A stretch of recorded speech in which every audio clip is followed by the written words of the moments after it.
doesn't like burgers and she doesn't like pizza. Eh si Bim mabubuhay sa burgers. She doesn't like burgers and she doesn't like pizza.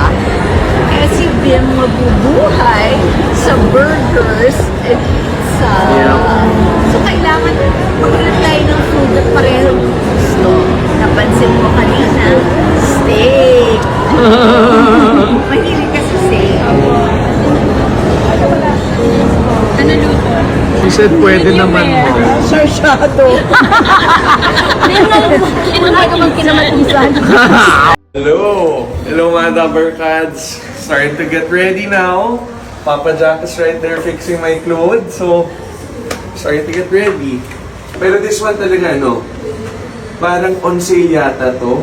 And then sabi ni Mama para ano. Ito, this one naman, pili ni Ate Miles. Ate Miles brought this from when we went to the mall. And this one also pala. This one also. Pwede talaga maging stylish si Ate Miles talaga. That's the outfits for today. See you! Bye!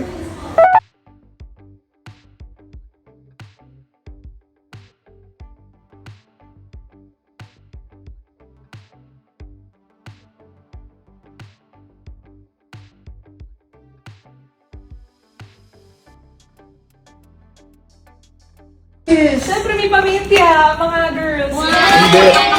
Gagananin mo siya pag parang men. Tama! Para mo naman sa buhay. Kailangan ba namin ito?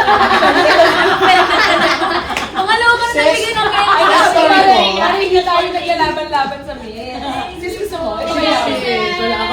Story ko, okay lang. Ha? Sorry. Ito, sure ka? Ito lang, ito na lang tatlo. Thank you, Ate Seth. You're welcome.